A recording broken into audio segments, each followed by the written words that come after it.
언제까지 그렇게 살 거야? 배드민턴 모임 한 번만 나가봐.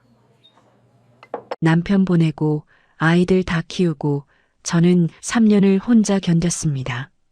밥은 대충, 달력엔 병원 날짜만 빨갛게 남고 말 걸 사람 없어도 그냥 참는 게 익숙했죠.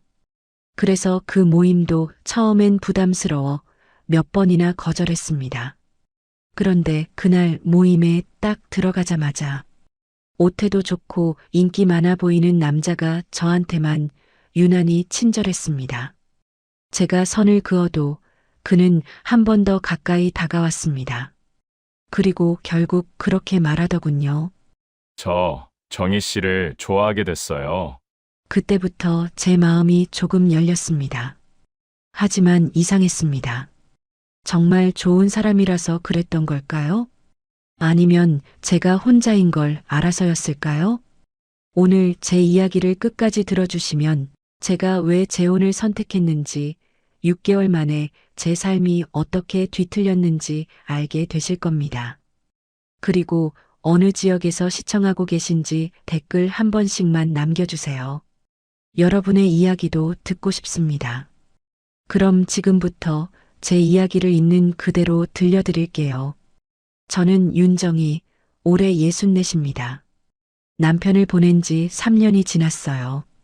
아이들은 각자 가정을 꾸렸고 저는 그렇게 혼자가 됐죠. 처음엔 정말 힘들었습니다. 밥을 해도 혼자, 텔레비전을 봐도 혼자, 잠들기 전 불을 끄는 것도 혼자였으니까요. 그런데 시간이 지나니 익숙해지더라고요. 말수가 줄어들고 웃음도 줄어들고 달력엔 병원 날짜만 빨갛게 남았습니다. 3년을 그렇게 보냈어요. 아침에 일어나면 제일 먼저 하는 게 커튼 여는 일이었습니다. 빛이 들어오면 하루가 시작되는 거였죠. 밥을 짓고 반찬통을 꺼내고 혼자 밥상을 차렸어요. 젓가락 소리가 식탁에서 울릴 때마다 이상하게 귀가 먹먹했습니다. 설거지를 하고 나면 오전이 지나가 있었죠. 점심 무렵엔 소파에 앉아 텔레비전을 켰어요. 뉴스가 나오고 드라마 재방송이 나오고 또 뉴스가 나왔습니다. 소리를 키워도 방 안이 조용했어요. 그러다 낮잠을 자고 눈을 뜨면 오후 3시쯤이었죠. 저녁엔 또 밥을 지었습니다. 아침에 먹던 반찬을 꺼내고 국을 데우고 혼자 먹었어요. 밤이 되면 약을 챙겨 먹고 달력에 내일 할 일이 있나 확인했습니다. 병원 예약 말고는 거의 없었죠. 그렇게 하루가 갔습니다. 또 하루가 갔어요. 특별한 일도 없었고 누가 찾아오지도 않았습니다. 가끔 아이들이 전화를 했지만 통화는 길지 않았어요. 잘 지내냐고 물으면 잘 지낸다고 대답했죠. 그게 전부였습니다. 그날도 평범한 오후였어요. 친구 순임이가 만나자고 해서 동네 카페에 나갔습니다. 카페 문을 열고 들어서니 따뜻한 공기가 얼굴을 감쌌어요. 창가 자리에 앉았는데 유리창에 겨울빛이 얇게 붙어 있었습니다. 바깥은 차가워 보였죠. 난방이 덜 올라와서 발끝이 시렸어요. 커피를 주문하고 자리에 앉아 기다렸습니다. 손등에 물기가 묻어 있어서 냅킨으로 닦았죠. 컵이 나오고 저는 손으로 컵을 감싸며 따뜻함을 느꼈습니다. 순임이가 늦게 들어왔어요. 숨을 헐떡이며 앉더니 미안하다고 말했습니다. 괜찮다고, 저도 방금 왔다고 거짓말을 했죠. 순임이는 가방에서 뭔가를 꺼내더니 테이블 위에 놓았어요. 배드민턴 모임 안내문이었습니다. 순임이가 먼저 말을 꺼냈어요. 언제까지 그렇게 살 거냐고 배드민턴 모임 한 번만 나가보라고 했습니다. 저는 웃는 척 하다가 숨을 한 번 삼켰어요. 나 사람 많은데 이제 좀 말끝이 끊겼죠. 머릿속엔 집에 있는 달력이 떠올랐습니다. 빨간 동그라미 몇 개만 덩그러니 찍혀 있는 그 달력이요. 순임이는 제 손을 잡았어요.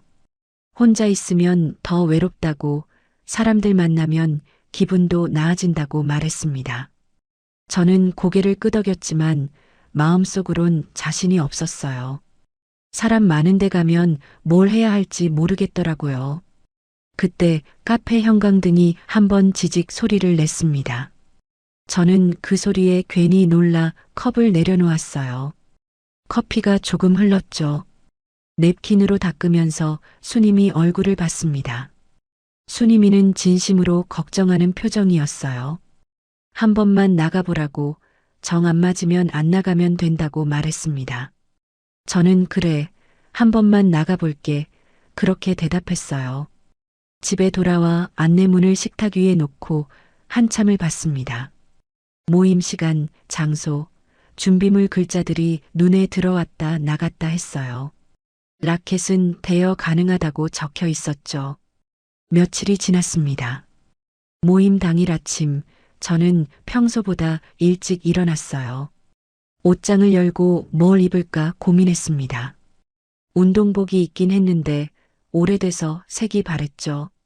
그냥 편한 옷을 입기로 했어요. 거울 앞에 서서 머리를 빗었습니다. 흰머리가 많이 보였어요. 염색을 한 지 오래됐거든요. 그래도 괜찮다고 운동하러 가는 건데 뭐 그렇게 생각했죠. 가방에 물병 하나 넣고 집을 나섰습니다. 동네 체육관까지는 걸어서 10분쯤 걸렸어요.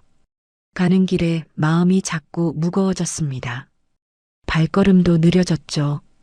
체육관 앞에 서서 한참을 망설였어요. 그냥 돌아갈까? 아니면 들어갈까? 숨을 크게 한번 쉬고 문을 열었습니다. 문을 여는 순간 소리가 한꺼번에 밀려왔어요. 셔틀콕 튕기는 소리, 사람들 웃는 소리, 운동화 바닥이 바닥에 착착 붙는 소리 귀가 먹먹해졌습니다. 안으로 들어서니 사람들이 여기저기 흩어져 게임을 하고 있었어요. 라켓을 휘두르는 사람, 물 마시는 사람, 벤치에 앉아 쉬는 사람, 저는 구석으로 가서 가방을 내려놓았습니다. 라켓을 빌려 손에 쥐었어요. 손에 힘이 들어가 손가락 마디가 하얘졌죠. 수님이가 저를 발견하고 손을 흔들었습니다. 옆에 있던 사람들에게 저를 소개했어요. 인사를 나누고 어색하게 웃고 코트 쪽으로 갔습니다. 사람들 사이를 둘러보는데 유난히 정돈된 남자가 눈에 들어왔어요. 키는 평균이었지만 옷태가 깔끔했습니다. 흰색 운동복에 검은색 운동화, 라켓도 새 것처럼 깨끗했어요. 말도 과하지 않게 웃는 사람이었죠. 누가 봐도 모임에서 인기 있는 타입이었습니다. 나중에 알았는데 그 사람 이름은 이도훈, 62이었어요. 게임이 시작됐습니다. 저는 수님이랑 같은 팀이 됐고 맞은편엔 다른 사람들이 섰죠. 셔틀콕이 날아오는데 타이밍을 못 맞췄어요. 라켓을 휘둘렀지만 허공만 갈랐습니다. 그때 도훈 씨가 다가왔어요. 라켓 각도를 바로 잡아주더라고요. 손목은 이렇게 해야 한다고, 무리하면 바로 아프다고 말했습니다. 목소리는 차분했고 손길은 조심스러웠어요.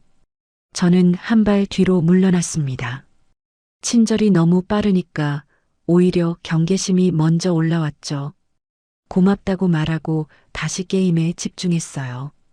그런데 도훈 씨는 계속 옆에 있었습니다.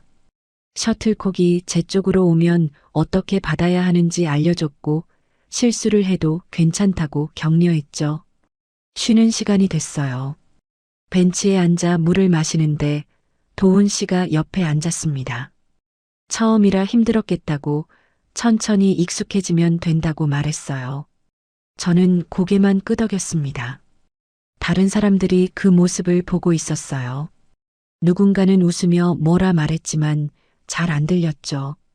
귀가 멍해서 소리가 제대로 들어오지 않았습니다. 모임이 끝나고 밖으로 나왔어요. 저녁 공기가 차가웠습니다. 수님이가 옆에서 오늘 어땠냐고 물었어요. 저는 괜찮았다고 대답했습니다. 그런데 마음 한구석이 이상했어요. 괜찮았다기엔 뭔가 불편했고 불편했다고 하기엔 나쁘지 않았거든요. 집으로 가는 길 순임이가 다음 주에도 나오라고 했습니다.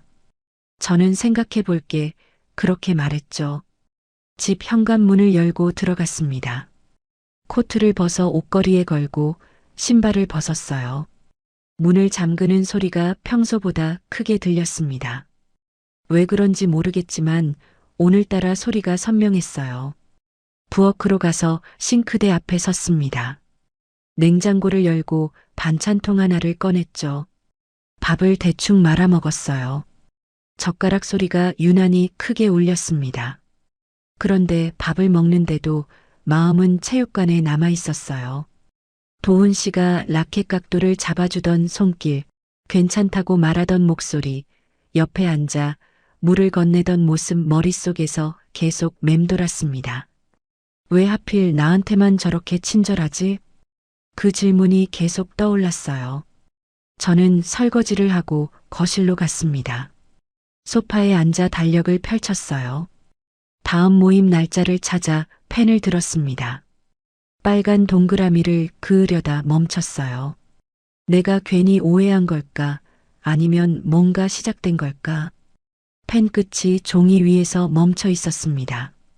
한참을 그렇게 있다가 천천히 동그라미를 그렸어요. 펜이 종이를 긁는 소리가 이상하게 선명했습니다. 동그라미를 다 그리고 나니 마음이 좀 가라앉았어요. 그런데 동시에 불안함도 올라왔죠. 다음 모임에 가면 뭐가 달라질까요? 다음 모임 전날 밤이었습니다. 텔레비전을 보다가 소파에 앉아 있는데 휴대폰에서 알림이 울렸어요. 한 번, 두 번, 세 번 연달아 울렸습니다. 체육관 단톡방이었죠. 화면을 켜서 메시지를 확인했어요. 도훈 씨가 메시지를 올렸더라고요. 내일은 제가 정희 누나 집 앞까지 모셔다 드릴게요. 그 한 줄이 화면에 떠 있었습니다. 누나라는 호칭이 유독 컸어요. 아니, 실제로 큰 게 아니라 제 눈에 그렇게 보였던 거겠죠. 다른 글자들은 흐릿한데 그 단어만 선명했습니다. 밑에 댓글이 달리기 시작했어요. 오, 좋으시겠다. 매너남 이모티콘이 붙고 누군가는 부럽다고 말했습니다. 그런데 읽고도 아무 말 안 하는 사람도 있었어요. 읽음 표시만 떠 있고 댓글은 없었죠. 저는 답을 쓰려고 키보드를 켰습니다. 괜찮다고, 혼자 갈 수 있다고 쓰려 했어요. 그런데 글자를 입력하다 지웠습니다. 다시 쓰다 또 지웠어요. 뭐라고 말해야 할지 모르겠더라고요. 말 꺼내기 전에 숨을 한번 삼키는 게 습관이 됐나 봅니다. 메시지를 보낼 때도 그랬어요. 결국 아무 답도 못 달았습니다. 휴대폰을 내려놓고 천장을 봤어요. 형광등이 희미하게 깜빡이고 있었습니다. 마음이 복잡했죠. 고맙다고 해야 하나 아니면 거절해야 하나. 그날 밤 잠이 잘 안 왔습니다. 다음 날 아침 평소보다 일찍 일어났어요. 옷을 갈아입고 거울을 봤습니다. 얼굴이 피곤해 보였죠.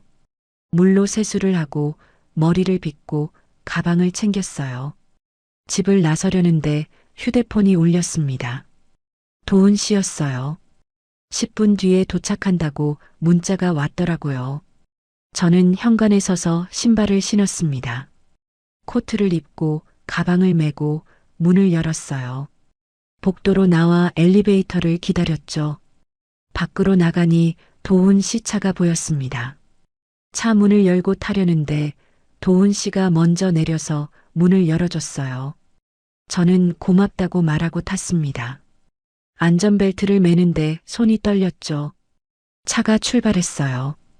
도훈 씨는 운전하면서 가벼운 말을 건넸습니다. 날씨가 춥다고, 오늘은 사람이 많을 거라고, 준비 운동 잘하고 시작해야 한다고요. 저는 네 하고 대답만 했어요. 체육관에 도착했습니다. 차에서 내려 안으로 들어갔어요. 문을 여는 순간 시선이 한번 쓸고 지나갔습니다. 사람들이 저를 봤다가 고개를 돌렸어요. 누군가의 웃음이 끊기는 타이밍이 이상했습니다. 한 사람이 다가와 인사를 했어요. 아, 오셨어요. 그 한마디만 떨어지고 다시 돌아갔죠. 인사가 지나치게 짧았습니다. 저는 가방을 내려놓고 신발장 쪽으로 갔어요. 신발을 갈아 신는데 옆에서 누군가 속삭이는 소리가 들렸습니다. 정확히는 안 들렸지만 제 이야기를 하는 것 같았어요. 도훈 씨는 자연스럽게 옆에 섰습니다. 물병을 건네며 따뜻한 거라고 목마르면 안 된다고 말했어요. 집에서 따뜻한 물을 담아왔다고 했죠. 저는 손을 내밀지 않았습니다. 괜찮다고 제 건 있다고 대답했어요. 가방에서 제 물병을 꺼내 보여줬습니다. 도훈 씨는 민망해하지 않았어요. 오히려 아 그러세요 하고 웃더니 그럼 다음 게임만 같이 하자고 말을 이었습니다. 저는 라켓을 집어들었다가 내려놓았어요. 화장실 좀 다녀올게요. 그렇게 말하고 복도 쪽으로 빠졌습니다. 화장실로 가는 복도가 길게 느껴졌어요. 형광등 불빛이 차갑게 내려앉아 있었죠. 화장실 문을 열고 들어가 거울 앞에 섰습니다. 거울 속 제 얼굴을 봤어요. 표정이 굳어 있었습니다. 숨을 크게 쉬고 물로 손을 씻고 다시 거울을 봤죠. 스스로에게 물었어요. 내가 지금 뭘 부담스러워하는 거지?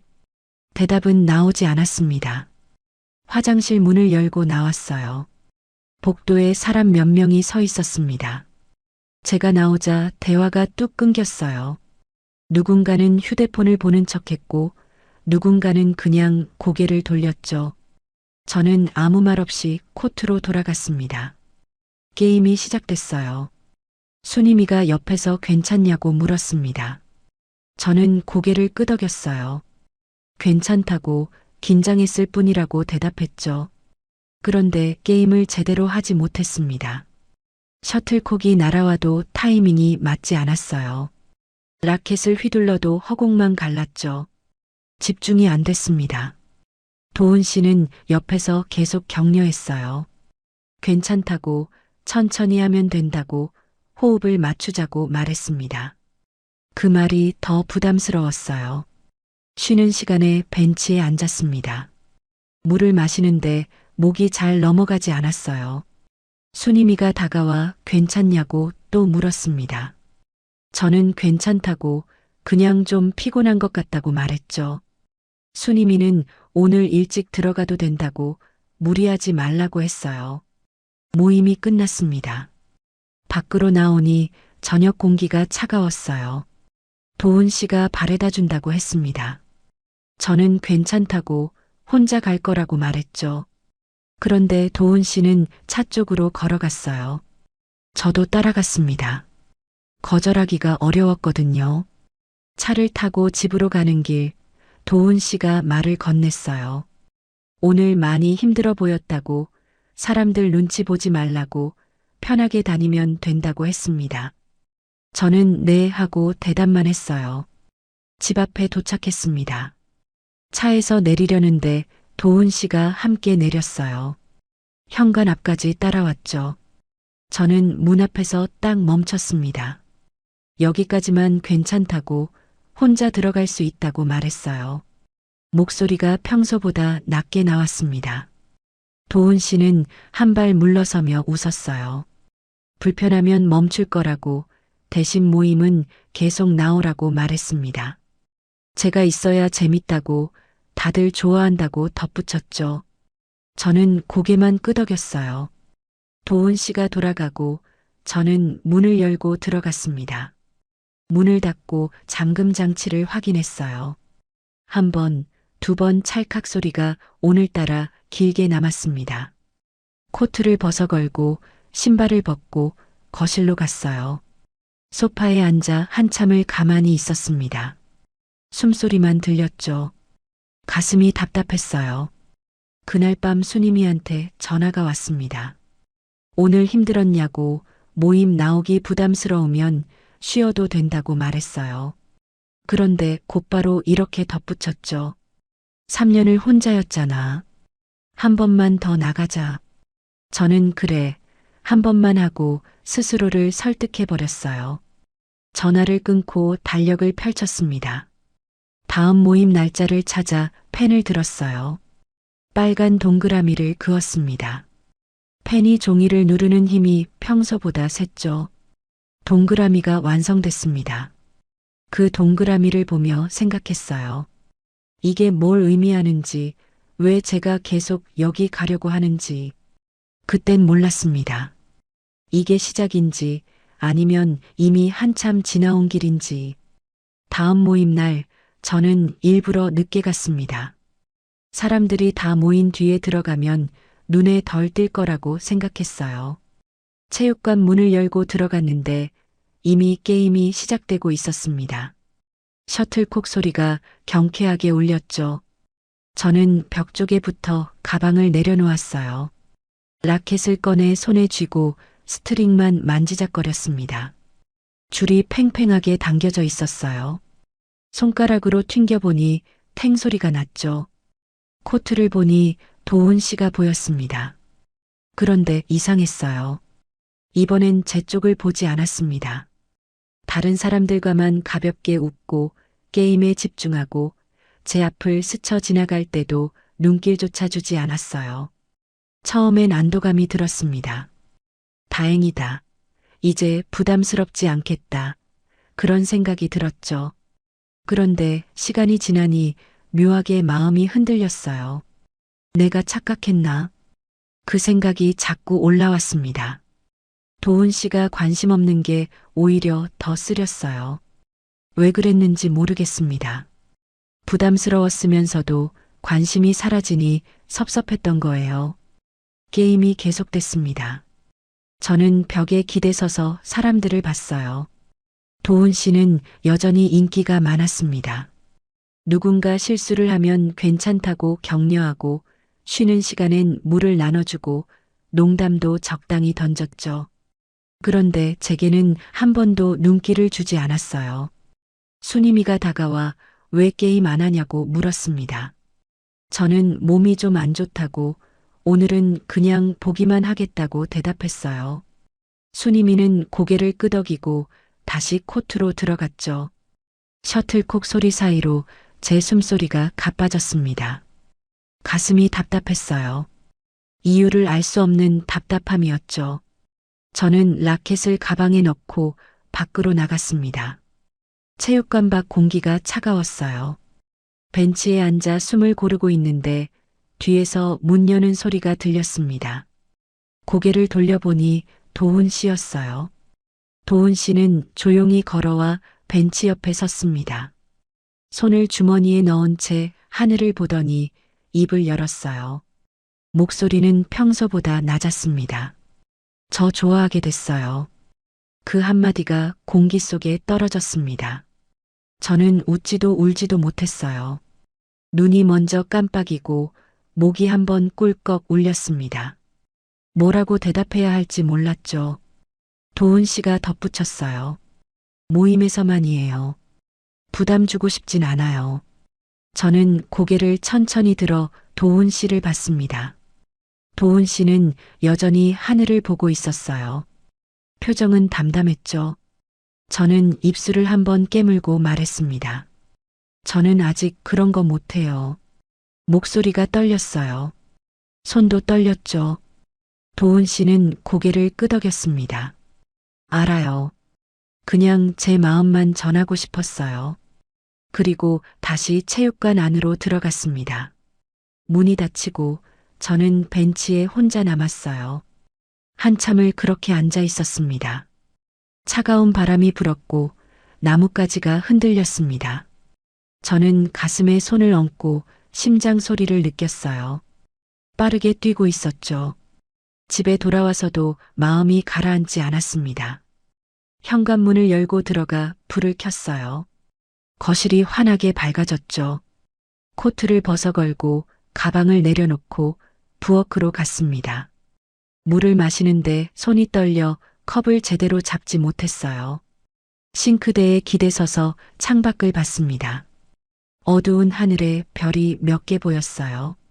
저는 그 별을 보며 숨을 고르려 했죠. 그날 밤 잠이 오지 않았습니다. 침대에 누워 천장을 봤어요. 도훈 씨가 한 말이 계속 맴돌았습니다. 좋아하게 됐다는 그 말이요. 3년 동안 아무도 제게 그런 말을 하지 않았어요. 남편이 세상을 떠난 뒤로 저는 그냥 하루하루를 견뎠습니다. 아침에 일어나고 밥을 짓고 청소를 하고 잠드는 일을 반복했죠.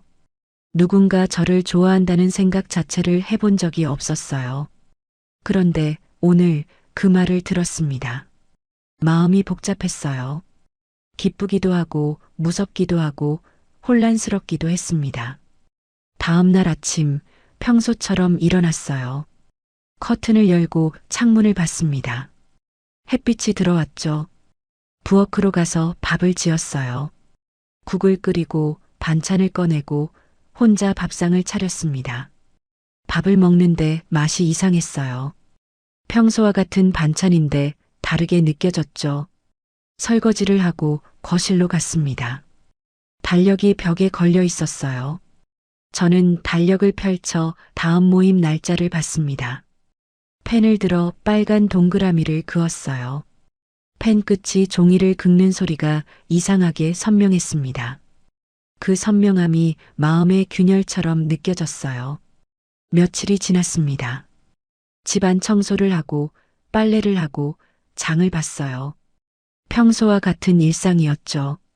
그런데 마음 한구석이 계속 신경 쓰였습니다. 다음 모임 날이 다가왔어요. 아침에 일어나 옷장을 열었습니다. 평소 입던 옷을 꺼냈다가 다시 넣었어요. 다른 옷을 꺼내 거울 앞에 대봤죠. 색이 바래서 다시 넣었습니다.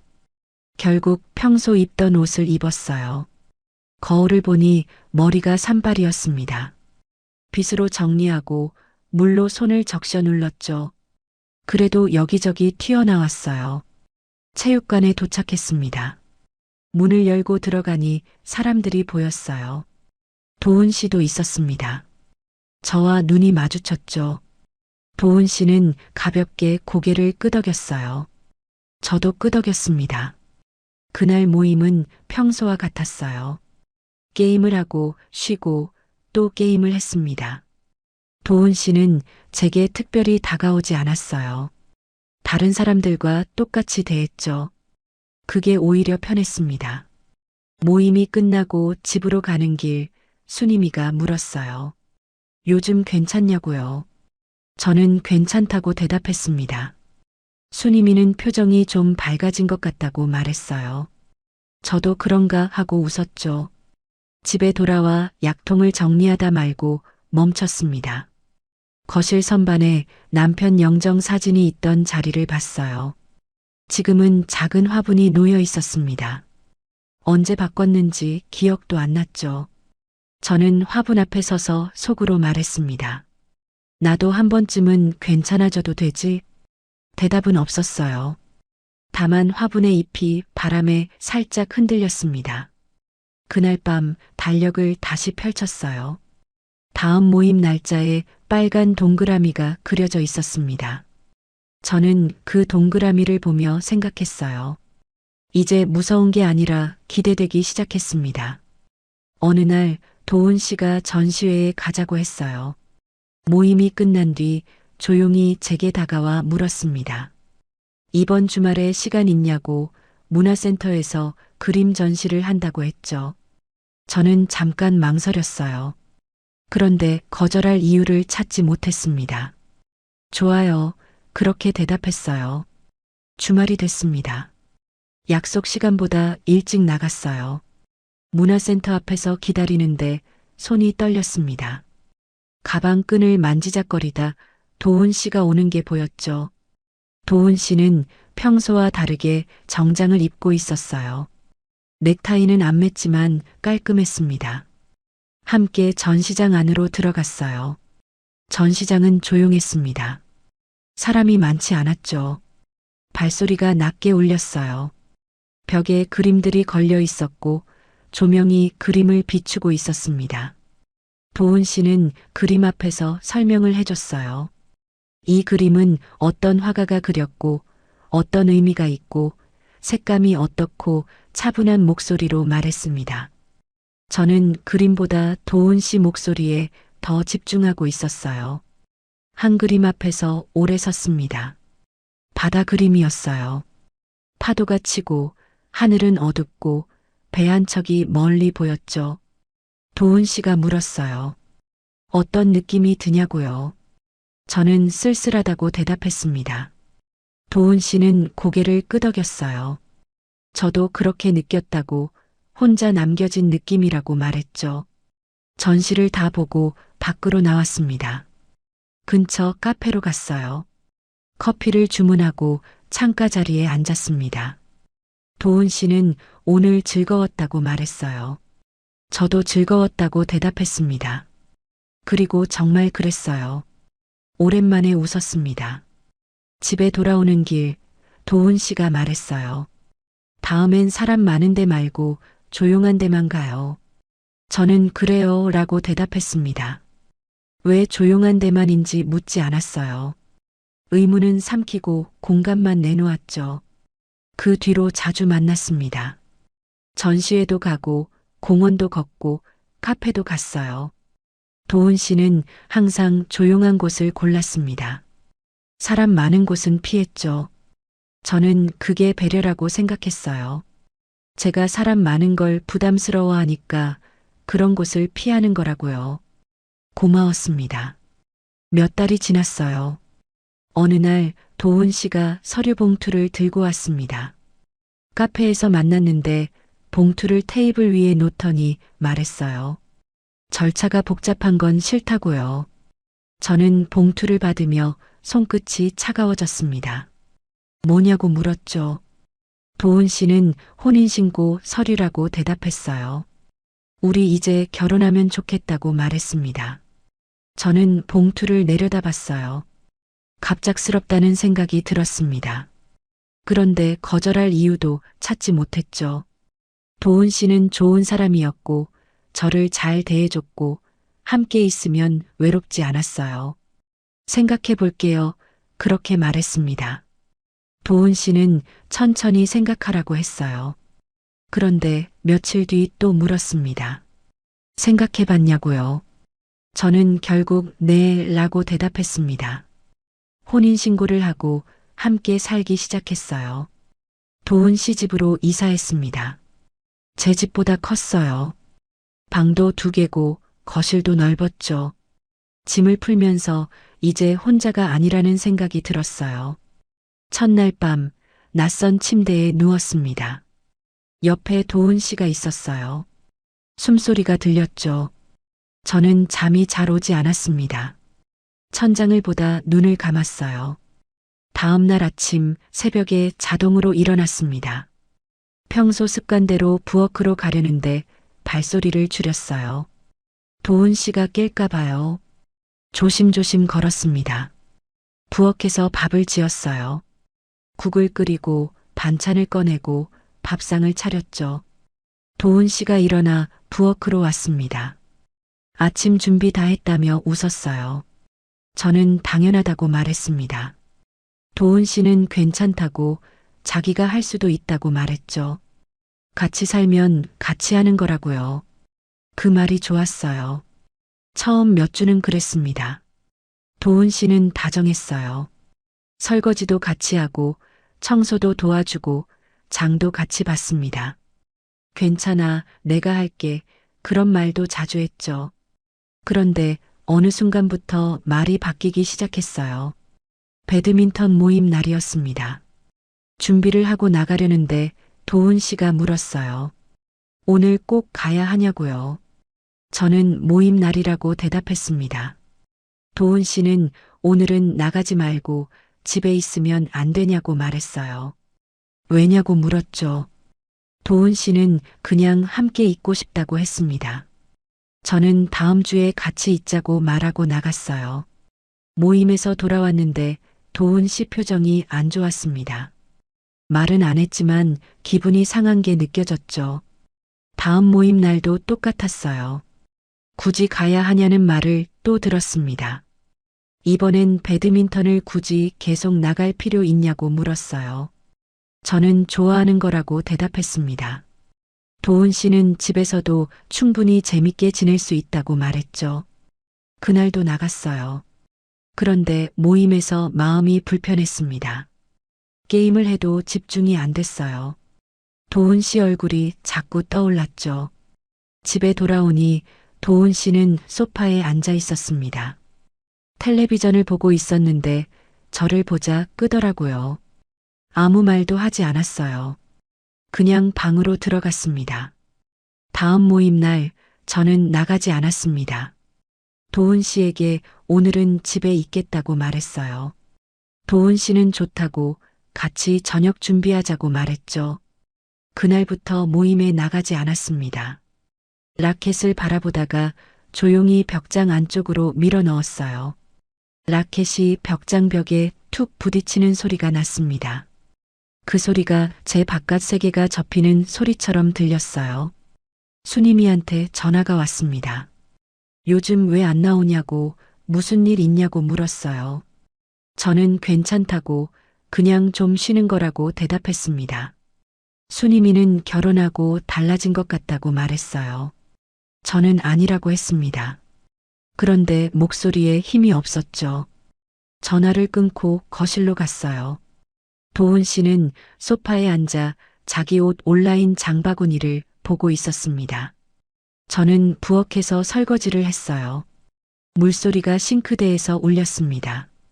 접시를 씻고 컵을 씻고 냄비를 씻었죠. 손이 차가워졌어요. 도훈 씨가 말했습니다.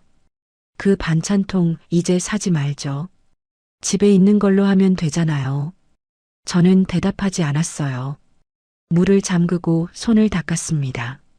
수건에 물기를 닦으면서 창밖을 봤죠. 어두워지고 있었어요. 모임 단톡방을 열었습니다. 나가기 버튼까지 갔다가 멈췄어요. 손가락이 화면 위에서 떨렸죠. 도훈 씨가 뒤에서 물었습니다. 누구랑 연락해요? 저는 휴대폰을 내렸습니다. 아무도 아니라고 대답했어요. 도훈 씨는 더 묻지 않았습니다. 그냥 소파로 돌아갔죠. 저는 휴대폰을 꺼서 서랍에 넣었어요. 그날 밤 침대에 누워 천장을 봤습니다. 옆에서 도훈 씨 숨소리가 들렸어요. 고른 숨소리였죠. 저는 눈을 감지 못했습니다. 마음 한구석이 무거웠어요. 재혼한 지 6개월이 지났습니다. 처음 석 달은 괜찮았어요. 다정했고 배려해줬고 함께 있으면 편했죠. 그런데 나머지 석 달. 제가 나가는 날이 줄고 연락하는 사람이 사라지고 라켓이 벽장 안으로 들어갔습니다. 어느 날 마트에 다녀오겠다고 했더니 도훈 씨가 말했어요. 밖에 나가지 마요. 요즘 날씨도 춥고 미끄러워서 위험해요. 저는 괜찮다고 조심하면 된다고 말했습니다. 도훈 씨는 고개를 저었어요. 정희 씨 넘어지면 어떡해요. 나이 들면 뼈 한 번 다치면 큰일이에요. 제가 퇴근길에 다 사다 줄게요. 그 말이 걱정처럼 들렸어요. 저는 그래 하고 고개를 끄덕였습니다. 며칠 뒤 수님이 만나자고 했을 때도 도훈 씨가 말했어요. 요즘 독감 유행한대요. 사람 많은 데 가면 안 좋아요. 집에서 쉬는 게 낫죠. 저는 그런가 하고 약속을 취소했습니다.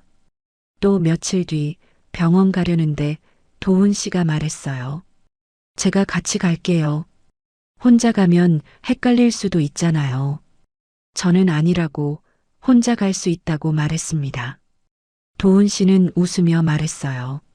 정희 씨, 나이 들면 기억력도 떨어지고 그래요. 제가 같이 가는 게 안전해요. 그렇게 한 달이 지났습니다. 저는 점점 밖에 나가지 않게 됐어요. 마트도 도훈 씨가 다녀오고 친구도 안 만나고 병원도 도훈 씨랑 같이 갔습니다. 집에만 있었죠. 아침에 일어나면 청소하고 빨래하고 밥 짓고 텔레비전 보고 낮잠 자고 그렇게 하루가 갔어요. 어느 날 거울을 보니 얼굴이 창백했습니다. 살도 빠진 것 같았어요. 그런데 이상하게 이게 맞는 건가 싶었습니다. 도훈 씨 말이 맞는 것 같았거든요. 나이 들면 조심해야 하고 집에서 쉬는 게 좋고 밖은 위험하고 그렇게 생각하며 살았어요. 그날 오후 초인종이 울렸습니다. 저는 소파에 앉아 있다가 깜짝 놀랐어요. 누가 오는 날이 아니었거든요. 현관으로 가서 인터폰을 확인했습니다. 딸이었어요. 저는 얼른 문을 열었습니다. 딸이 서 있었죠. 표정이 안 좋았어요. 엄마, 왜 전화 안 받아요? 저는 어리둥절했습니다. 전화요? 전화 온 적 없는데요. 딸이 말했어요. 한 달째 전화했는데 안 받잖아요. 오빠도 연락 안 된다고 걱정하고 있어요. 저는 손을 내저었습니다. 아니야, 전화 안 왔어. 울린 적이 없었어. 딸은 제 휴대폰을 달라고 했어요. 저는 휴대폰을 꺼내 딸에게 줬습니다. 딸이 화면을 만지더니 표정이 굳었어요. 엄마, 나랑 오빠 번호 차단되어 있어요. 저는 뒤로 한 걸음 물러났습니다. 뭐라고? 차단? 내가 차단한 적 없는데. 딸이 화면을 보여줬어요. 차단 목록에 딸 번호, 아들 번호가 있었습니다. 저는 손이 떨렸어요. 내가 한 게 아니야. 나 차단 안 했어. 딸이 물었습니다. 그럼 누가 했어요? 엄마 휴대폰인데요. 저는 대답하지 못했어요. 알고 있었거든요. 도훈 씨가 한 거라는 걸요. 딸이 말했어요. 엄마, 요즘 왜 이래요? 전화도 안 받고 밖에도 안 나오고. 무슨 일 있어요? 저는 아무 일 없다고 말하려다 멈췄습니다. 거실을 둘러봤어요. 좁은 공간, 닫힌 커튼, 쌓인 빨래. 그제서야 보였습니다. 제가 갇혀 있었다는 걸요. 딸이 제 손을 잡았어요. 엄마, 이거 이상한 거 알죠? 저는 고개를 끄덕였습니다. 눈물이 났어요. 딸은 저를 안아줬습니다. 한참을 그렇게 있었죠. 딸이 떠나고 저는 소파에 앉았어요. 차단 목록을 하나씩 해제했습니다. 딸, 아들, 수님이. 제가 차단한 적 없는 사람들이었어요. 손이 떨렸습니다. 수님이한테 전화를 걸었어요. 수님이는 한 달째 연락이 안 됐다고 무슨 일 있냐고 물었습니다. 저는 휴대폰이 고장 났었다고 미안하다고 말했어요. 거짓말이었죠. 전화를 끊고 창밖을 봤습니다. 해가 지고 있었어요. 어두워지고 있었죠. 저는 그제서야 깨달았습니다. 내가 잘못하고 있었구나. 도훈 씨가 퇴근했어요.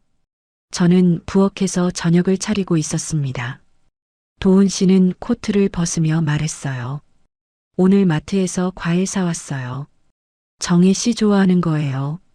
저는 대답하지 않았습니다. 밥을 먹는 동안 말이 없었어요. 도훈 씨가 물었습니다. 무슨 일 있어요? 저는 젓가락을 내려놓고 말했어요. 오늘 은지 왔었어요. 도훈 씨 손이 멈췄습니다. 제 휴대폰에 애들 전화번호 차단되어 있더라고요. 도훈 씨는 잠깐 침묵했어요. 그러다 말했습니다.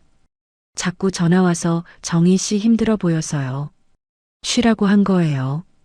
저는 고개를 저었습니다. 제가 힘든지 아닌지는 제가 정해요. 왜 맘대로 해요? 도훈 씨 표정이 굳었어요. 정희 씨 위해서 한 건데 왜 그래요? 요즘 너무 예민한 거 아니에요? 저는 더 이상 말하지 않았습니다. 방으로 들어가 문을 닫았어요. 가방을 꺼내 짐을 쌌습니다. 많이 가져가지 않았어요. 약통, 달력, 반찬통, 옷 몇 벌. 가방 하나에 다 들어갔죠. 도훈 씨는 말리지 않았습니다. 소파에 앉아 저를 지켜봤어요. 표정은 평정했습니다. 저는 가방을 메고 현관으로 갔어요. 도훈 씨가 말했습니다. 후회할 거예요. 저는 대답하지 않았습니다. 문을 열고 나갔죠. 밖으로 나오니 공기가 차가웠어요. 한참을 걸었습니다. 동네 부동산 앞에 섰죠. 불이 켜져 있었어요. 저는 문을 열고 들어갔습니다. 직원이 물었습니다. 뭐 찾으시냐고요? 원룸 하나 알아보려고요. 며칠 뒤 계약했습니다. 원룸은 좁았어요. 창문은 작았고 형광등은 차갑게 켜져 있었습니다. 그런데 제 거였어요. 서류에